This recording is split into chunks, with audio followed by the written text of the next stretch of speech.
गोमती ने देखा कि सुबह के 5 बज गए हैं। वो जल्दी जल्दी उठी और मंडी जाने के लिए तैयार हो गई। उठ गई गोमती? हाँ, और सुनो, मैं सब्जी लेने मंडी जा रही हूँ। तुम ब्रेड और दूध बंटी को बोल देना, ले आएगा। चाय ब्रेड खाकर ही दवाई लेना। हाँ हाँ ले लूंगा, तू भी ध्यान से जाना। गोमती का पति किशन बीमार रहता था, इसलिए घर का खर्च चलाने के लिए गोमती सब्जियां बेचने लगी। गोमती सुबह सुबह की ताजी सब्जी खरीदने के लिए बड़ी मंडी जाने लगी। गोमती ताजी सब्जियां खरीद कर लाती और बाजार में ताजी सब्जी का ठेला लगाती। सभी ग्राहक जानते थे कि गोमती बड़ी मंडी से ताजी सब्जियां लाती है, इसलिए सुबह सुबह गोमती के ठेले पर सब्जी खरीदने के लिए ग्राहकों की भीड़ लग जाती थी।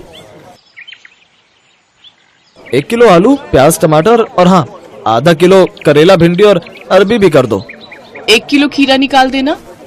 हाँ हाँ, अभी कर देती हूँ। तभी एक औरत गोमती के पास आती है जिसका नाम मेघा था। वो गर्भवती थी और सुबह सुबह टहलने के लिए निकलती थी। मेघा का नियम था, वो गोमती से ताजी सब्जियां लेती हुई ही घर जाती थी। गोमती, मैंने तुम्हें कच्चे आम बोले थे, लाई हो क्या? हाँ हाँ मेघा दीदी, आपके कच्चे आम मैंने पहले ही अलग ले लिए थे। ये देखो, ताजे ताजे कच्चे आम। अरे वाह, इन कच्चे आमों को देखकर तो मेरे मुंह में पानी आ रहा है। वैसे कुछ भी कहो, सुबह सुबह की ताजी सब्जी की सुगंध ही अलग होती है, जो पूरे बाजार में सिर्फ तुम्हारे ठेले पर ही मिलती है। मुझे लगता है तुम बहुत मेहनत से सुबह सुबह बड़ी मंडी से ताजी सब्जियां लाती हो। कितने बजे उठ जाती हो गोमती? मेघा दीदी, रात को देर से सोती हूँ और आप तो जानती ही हो, बंटी के पापा की तबीयत ठीक नहीं रहती। पूरे घर का काम देखना होता है। फिर सुबह सुबह मंडी निकलती हूँ 5 बजे उठकर। उसके बाद घर जाना ही नहीं होता, सीधी यहीं आ जाती हूँ और ठेला तैयार करती हूँ। और कोई सब्जी चाहिए, दे दूं क्या? और आज आप अकेले आए हो? अक्सर तो आपके साथ अमर भैया होते हैं। हाँ, अमर को कुछ दिनों के लिए ऑफिस के काम से बाहर जाना पड़ा। आ जाएंगे बोल रहे हैं। वैसे मैंने माँ को बुला लिया है। अकेली होती हूँ ना घर पर तो मन ही नहीं लगता। एक काम करो, मैं तुम्हें सब्जियां बता देती हूँ। क्या तुम रोजाना मेरे घर पर ताजी सब्जियां दे जा सकती हो? अब चला नहीं जाता, पूरा टाइम है ना, इसलिए। हाँ हाँ, आप चिंता मत करो मेघा दीदी, मैं रोजाना सुबह सुबह की ताजी सब्जी आपके घर पहुंचा दिया करूंगी। इस हालत में आप अपना ख्याल रखो और किसी भी चीज की जरूरत हो तो मुझे वो भी कह देना, मैं ला दिया करूंगी। मैं तो बड़ी मंडी जाती रहती हूँ। बहुत बहुत धन्यवाद गोमती, नहीं तो आजकल इतना कौन करता है। ठीक है, अब मैं चलती हूँ। ये मेरा फोन नंबर है, मैं तुम्हें सब्जियां बता दिया करूंगी, तुम पहुंचा दिया करना। ठीक है दीदी, इसमें अपना नंबर आप खुद ही डाल दो, मुझे डालना नहीं आता। हाँ हाँ, लाओ। मेघा अपना नंबर गोमती के फोन में सेव कर देती है और उसका नंबर भी अपने फोन में ले लेती है। मेघा गोमती को फोन पर बता देती थी कि उसे सब्जी में क्या चाहिए। हेलो, हाँ मेघा दीदी, ठीक है, मैं अभी ठेले पर पहुंचूंगी ना तो पहले आपकी सब्जियां ही अलग करके दे जाऊंगी, उसके बाद ठेला लगा लूंगी। ठीक है गोमती। तुम्हारी ये सब्जी वाली बहुत अच्छी है, बेचारी रोजाना सुबह सबसे पहले तुम्हारी ही सब्जियां अलग करके दे जाती है। इसकी दी हुई भिंडी मैंने कल काटी थी, एक भिंडी खराब नहीं निकली, सब ताजी कच्ची कच्ची भिंडी थी। हाँ माँ, बहुत अच्छी है गोमती, पर बेचारी का पति बीमार रहता है, 3 छोटे छोटे बच्चे हैं, अकेले ही सब्जी बेचकर घर का गुजारा कर रही है। गोमती सच में बहुत अच्छे स्वभाव की थी, ये बात मेघा और उसकी मम्मी जानते थे। एक दिन बहुत तेज बारिश हो रही थी, सड़कें पानी से भर गई थी, निकलने का भी कोई रास्ता नहीं था। गोमती सब्जियां तो ले आई थी पर ठेले पर नहीं लगा रही थी। आज तो बारिश ने परेशान कर दिया, सोच रही हूँ ठेला रुक कर लगाऊं, सड़कों पर पानी भरा हुआ है, कोई सब्जी लेने नहीं आएगा, थोड़ी देर बाद ही लगाऊंगी। अभी सारी सब्जी की बोरियां यहीं साइड में रख देती हूँ। एक काम करती हूँ, मेघा दीदी ने कल कच्चे आम बोले थे और बाकी सब्जियां भी तब तक उन्हें दे आती हूँ। आज उनका फोन भी नहीं आया, उन्हें लगा होगा कि मैंने बारिश के चलते सब्जी नहीं लगाई होगी। बारिश का पानी भी थोड़ा उतर जाएगा, बोरियां यहीं ठेले पर बांध जाती हूँ। गोमती ने सब्जी की बोरियां ठेले पर बांध दी और ठेले को जंजीर से बांधकर वो सब्जियां देने के लिए मेघा के घर चली जाती है। पर वो देखती है कि मेघा की तबीयत बहुत खराब है और जिस डॉक्टर से उसका इलाज चल रहा है वो उसका फोन नहीं उठा रही है। अस्पताल में भी कोई फोन नहीं उठा रहा, जिस वजह से मेघा और उसकी मम्मी बहुत परेशान हो रहे थे। मम्मी, कोई भी फोन नहीं उठा रहा, मेरा दर्द बढ़ता जा रहा है, मुझे लग रहा है मेरा लेबर पेन स्टार्ट हो गया है। मुझे भी यही लग रहा है कि तुम्हारे बच्चे का दर्द शुरू हो गया है। एक तो बारिश में कोई कैब भी बुक नहीं हो रही, आंटी जी आप चिंता मत करो, यहाँ थोड़ी दूरी पर ही मेरी जान पहचान वाले एक ऑटो वाले भैया रहते हैं, मैं अभी उन्हें लेकर आती हूँ। मुझे लगता है आज बारिश की वजह से वो काम पर नहीं गए होंगे। गोमती उस ऑटो वाले के घर जाती है जिसे वो जानती थी। बारिश की वजह से ऑटो वाला भैया आज काम पर नहीं गया था। गोमती के कहने पर वो अपना ऑटो निकाल लेता है। वो सब मेघा को अस्पताल ले जाते हैं। गोमती मेघा की मम्मी के साथ वहीं रहती है। बारिश भी अब रुक चुकी थी, पानी सड़कों से उतर गया था। मेघा के हस्बैंड को जब ये बात पता चलती है तो वो सीधा हॉस्पिटल ही आ जाता है। मेघा एक बेटी को जन्म देती है। थैंक यू गोमती, अगर आज तुम ना होती तो न जाने कितनी परेशानी हो जाती। अमर तुम्हें पता है गोमती ही ऑटो वाले भैया को लेकर आई थी। थैंक यू गोमती, तुमने आज हमारी बहुत मदद की है। इसमें थैंक यू की कोई बात नहीं है भैया, ये तो मेरा सौभाग्य है कि मैं मेघा दीदी की मदद कर सकी। और मैं बहुत खुश हूँ कि मेघा दीदी ने इतनी प्यारी सी गुड़िया को जन्म दिया है। अब तो मैं मिठाई खाऊंगी। गोमती को ध्यान ही नहीं रहा, वो अपना ठेला और सब्जियां सुबह से छोड़कर आई हुई थी।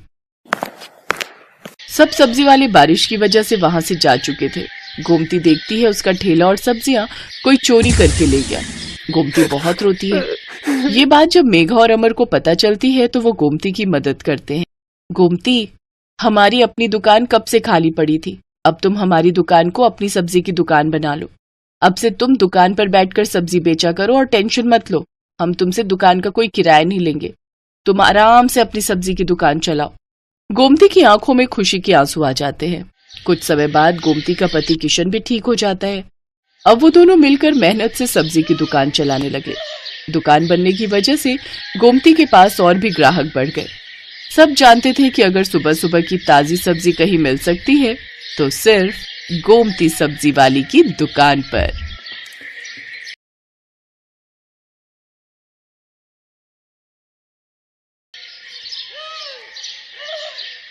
लता की आदत थी कि वो हमेशा दिन में रोटी बनाती और रात में चावल।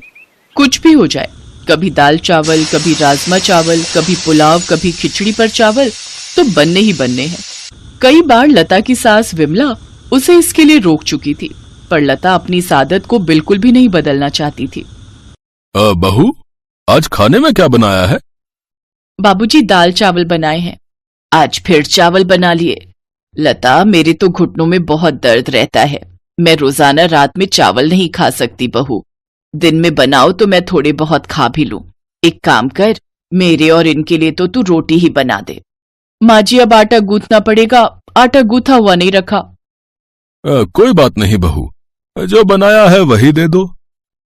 लता ने दाल चावल बनाए हुए थे, वही अपने सास ससुर के आगे परोस दिए। एक काम करो, मैं तुम्हें 2 रोटी का आटा गूंथ कर रोटी सेक देती हूँ। अरे नहीं नहीं विमला, कोई बात नहीं, मैं दाल चावल खा लूंगा। अब तुम उठोगी रोटी बनाने के लिए तो फिर बहू बोलेगी कि उसे ही कह देते, इसलिए अब खा लो। लता की दिन में रोटी रात में चावल की आदत दिन पर दिन बढ़ती जा रही थी। लता, आज तो मेरी ऑफिस की छुट्टी है, एक काम करो, कढ़ी चावल बना लो, बहुत मन हो रहा है। अब मैंने गोभी आलू की सब्जी और रोटी बना दी है, अब मैं कुछ नहीं बनाऊंगी। वैसे भी मैं रात को राजमा चावल बनाने वाली हूँ, मैंने पहले ही प्लान कर लिया था, इसलिए अब रोटी और गोभी आलू की सब्जी खा लो। तुम सही हो, जब देखो अपनी मर्जी करती हो। अब रात में मैं सोच रहा था कि मटर पनीर की सब्जी और रोटी बनवाऊंगा, तुम राजमा चावल का प्लान बनाकर बैठ गई हो। अरे तो क्या हुआ, तुम तो जानते हो ना मैं दिन में चावल नहीं बनाती हूँ, रात में थकी हुई होती हूँ, इसीलिए मैं रात को ही चावल बनाती हूँ। मेरे से नहीं बनती रात में रोटियां। अच्छा ठीक है, जो मन में आए वो करो। मैं माँ को डॉक्टर के पास ले जा रहा हूँ, बोल रही हैं कुछ दिनों से घुटनों में बहुत दर्द है। विमला की तबीयत ठीक नहीं थी, इसीलिए बेटा अभिनव उसे डॉक्टर के पास ले जाता है। देखिए माताजी, उड़द की दाल, भिंडी, चावल, दही वगैरह और ठंडी चीजें आपको कुछ समय के लिए बंद करनी होंगी। डॉक्टर साहब, मैं तो कोई ठंडी चीज लेती ही नहीं हूँ। ये बच्चे कई बार कहते हैं कि ठंडा आइसक्रीम और ठंडा दूध वगैरह ले लो। मैं तो दही भी बहुत कम खाती हूँ क्योंकि मेरे घुटनों में दर्द हो जाता है। अब डॉक्टर साहब, और कुछ खाने का परहेज? बस इन्हीं बातों का ध्यान रखें और समय पर दवाई लें। विमला अभिनव के साथ घर आ जाती है। लता, डॉक्टर ने माँ को कुछ चीजें खाने के लिए मना किया है, जिनमें से चावल भी हैं। तुम ये जो रोज चावल बना देती हो ना रात में, वो माँ को बहुत नुकसान करते हैं, इसलिए अब माँ के लिए रोटी बना दिया करो। ठीक है, बना दूंगी, पर आज खाना बन चुका है। तो कोई बात नहीं, माँ के लिए रोटी बना दो, और एक काम करो, बाबूजी के लिए भी बनाई दो। बस काम पर काम बढ़ा देते हो। लता गुस्से में रसोई में जाती है तो वो देखती है कि उसकी सास रसोई में रोटी सेक रही है। अरे, मैं बना तो रही थी, आप क्यों खड़ी हो गई? अब ये देखेंगे आपको रोटी बनाते हुए तो मुझ पर गुस्सा करेंगे। कोई बात नहीं बहू, तुम भी तो पूरा दिन काम करके थक जाती हो, 2-4 रोटी ही तो सेकनी है, उसमें देर नहीं लगती। तुम्हारे लिए बनाऊं, तुम खाओगी? नहीं नहीं, मुझे नहीं खानी, आप अपने लिए और बाबूजी के लिए बना लो, मैं तो चावल ही खाऊंगी। अपना खाना डालकर रसोई से चली जाती है। लता ने अपनी आदत को फिर भी नहीं छोड़ा। दिन में रोटी सब्जी बन जाती तो वो रात में चावल बना लेती। जब उसने देखा कि उसके सास ससुर को तो रोटी ही खानी है, तो उसने अब दिन में ज्यादा रोटी बनानी शुरू कर दी, ताकि रात को उसे फिर से रोटी ना बनानी पड़े और वो चावल खाकर ही रह जाए। माँ जी, रोटी मैंने दोपहर में ही ज्यादा बना दी थी। मुझे पता था आप और बाबूजी रात को रोटी खाते हो, इसलिए मैंने सोच लिया है अब मैं आप लोगों की रोटी दोपहर में ही बना दिया करूंगी। पर बहू, वो तो ठंडी हो गई होगी। अब अरे विमला, कोई बात नहीं, ठंडी है तो उन्हें तवे पर गर्म कर लो, तुमने और मैंने ही तो खानी है। जाओ बहू, तुम अपना खाना खा लो। लता अपने कमरे में चली जाती है।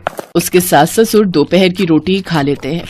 लता अपनी आदत की वजह से अब जब भी रात में चावल बनाती तो अपने सास ससुर की रोटी दोपहर में ही बनाकर रख देती। एक दिन लता अपने कमरे में स्टूल पर चढ़कर ऊपर की अलमारी से कुछ ढूंढ रही थी। कहाँ रख दिया मैंने अपना नया पर्स? यहीं ऊपर अलमारी में ही तो रखा था। भाभी, आराम से, मेज गिर जाएगा, रुको मैं आती हूँ। जितनी देर में काम वाली दौड़कर जाती, इतनी देर में लता मेज से नीचे गिर चुकी थी। लता की चीख निकल गई। अभिनव और विमला लता को डॉक्टर के पास ले गए।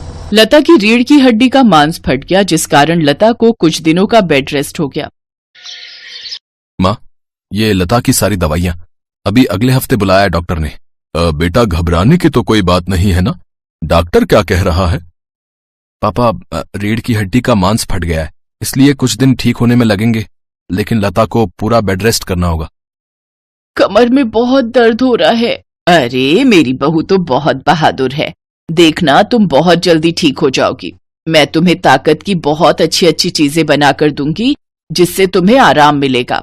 लता की कमर में दर्द था और ये बात उसकी सास और बाकी परिवार के लोग भी समझ पा रहे थे। सब लता को बहुत हिम्मत देते हैं। लता की सास विमला अपनी बहू की बहुत देखभाल करती है। लता देखती है कि उसकी सास बिल्कुल उसकी सगी माँ की तरह उसकी देखभाल कर रही है।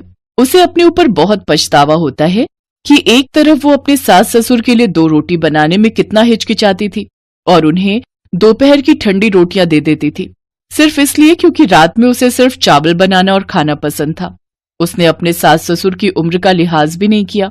लता को अपनी गलती का एहसास होता है और कुछ दिनों बाद जब वो ठीक हो जाती है तो वो अपनी गलती को सुधार लेती है। वो जब भी रात में चावल बनाती तो थोड़ी रोटियां भी बना देती, ताकि उसके सास ससुर अगर चावल नहीं खाना चाहते तो वो गरम गरम रोटी खा सके।